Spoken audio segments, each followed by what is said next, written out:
Did you know in The Dark Knight, Bruce Wayne's car has a hidden meaning? While he isn't going around saving the day in his Batmobile, Bruce Wayne shows his wealth and luxurious lifestyle by driving around in a Lamborghini Murcielago LP640. The exact model of the Lamborghini holds a significant meaning to the character. Despite the origins of the car, when translated from Spanish, Murcielago means bat, which is of course a nod to Bruce Wayne's hidden identity and other life as Batman. Did you know in Batman v Superman: Dawn of Justice, a reference to Superman's comic book origins is made?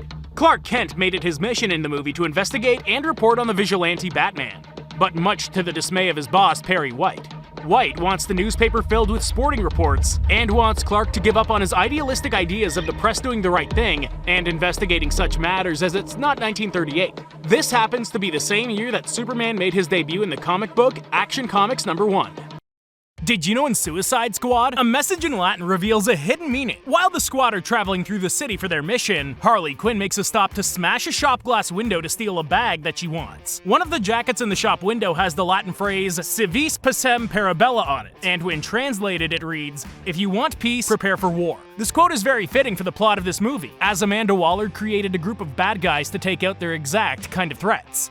Did you know in Transformers, the sign behind Bumblebee reveals who he is? This one may be a stretch, but while Sam and his dad are looking around the dealership to buy his first car, they stop and take note of the 1977 yellow and black Camaro that we all know as Bumblebee. Behind him is a sale sign, but the cutoff of the shot seems pretty deliberate. The positioning of the car makes the sign read ALF instead, which stands for Alien Life Form. This would be in reference to Bumblebee and the rest of the Transformers who later make their way to Earth. Did you know in Cars, there was a hidden adult joke? Since most of us were children when we watched the movie, this joke might have gone right over our heads. Two of Lightning McQueen's biggest fans, Mia and Tia, go to introduce themselves to the race car. After an excitable introduction, the two cars flash their headlights, getting themselves escorted away by security and leaving behind a shocked Lightning. Flashing the headlights is of course meant to represent the two quite literally flashing themselves at him, as you would by lifting your shirt. Did you know in The Wolf of Wall Street, Margot Robbie thought she was going to get sued? At one point during her audition, Margot actually slapped Leo more violently than she had intended to. She got lost in the moment, slapped him, and shouted an obscenity. The entire set fell silent before everyone burst out laughing. She immediately apologized, but Leo was impressed with her courage. He even asked her to hit him again. Did you know in Knives Out, the portrait of Harlan Thrombey changes? Throughout the film, you can see glimpses of the portrait of the late patriarch of the Thrombey family, Harlan, who's played by Christopher Plummer. Throughout most of the film, while the murder remains unsolved, Harlan has a pretty stone-cold expression on his face in the portrait. But after the events of the film unravel, and the murder solved, a final look at the portrait shows that his expression is changed into a much happier expression with a smirk and almost a smile. Did you know in Rocky IV, Sylvester Stallone ended up in the ICU for 9 days after this scene?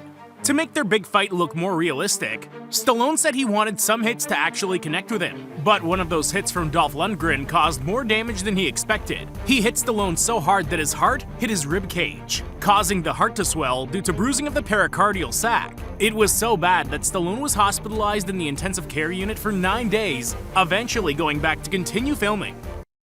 Did you know in The Incredible Hulk, there's a deleted scene where Blonsky tries to describe the Hulk to General Greller. He mentions that Hulk was 10 feet tall, 1,500 pounds, and green, but then he questions the coloring and says that he might have been gray instead. This is a reference to the first comic book appearance of the Hulk where he appeared gray. There were problems with the gray coloring in the issue, so this led to his skin changing to green in future comics. If you like this, subscribe for more. Did you know in Sleepy Hollow, during the scene where Ichabod tries to escape the Headless Horseman, he sets fire to the windmill. This causes the windmill to explode into a huge fireball instead of simply burning down. This is called a dust explosion, which is when a very fine powder like flour is suspended in the air and ignited. In the US, there have actually been almost 100 people that have died from dust explosion in flour mills.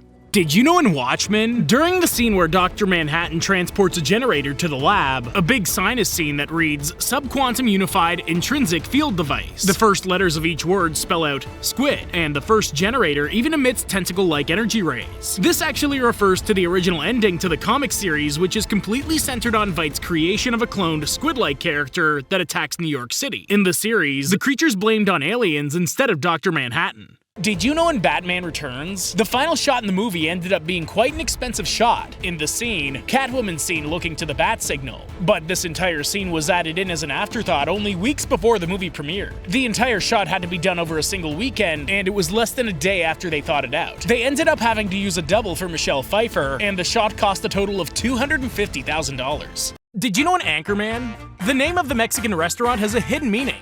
This movie is filled with non-stop comedy, so it may be surprising to find out that you missed a joke.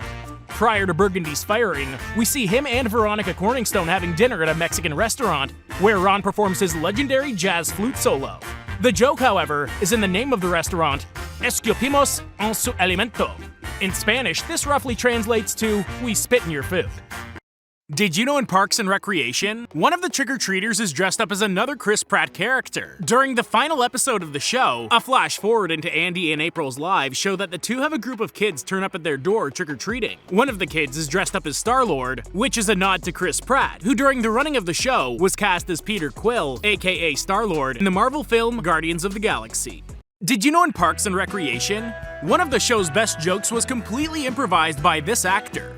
While Leslie was suffering from being ill, Andy Dwyer tries to help her figure out what's wrong with her. After searching on his work computer and searching up her symptoms, he tells Leslie, "I typed your symptoms into the thing up here, and it says you could have network connectivity problems."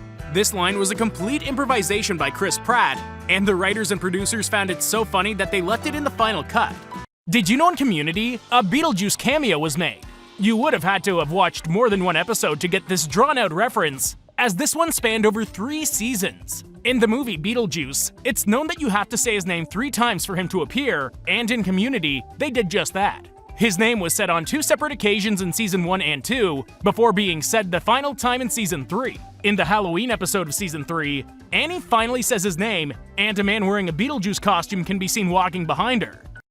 Did you know in Breaking Bad, Walter White adopts the mannerisms of the people he's killed? Throughout the series, Walter goes through a huge transformation, hardening as the show goes on and the more people he kills. Some of the transformations include taking on some of the mannerisms of his victims. For example, cutting off his bread crusts on sandwiches, a habit that Crazy 8 had. He also started to copy the drink order of Mike Ehrmantraut, a man he killed in Season 5 by ordering ice in his drinks, a preference that Mike had and not Walt. Did you know in Supernatural, a crossover reference was made to The Walking Dead? For those of you who don't know, Jeffrey Dean Morgan played John Winchester, the father of Dean and Samuel in Supernatural, before moving to The Walking Dead to portray fan favorite Negan.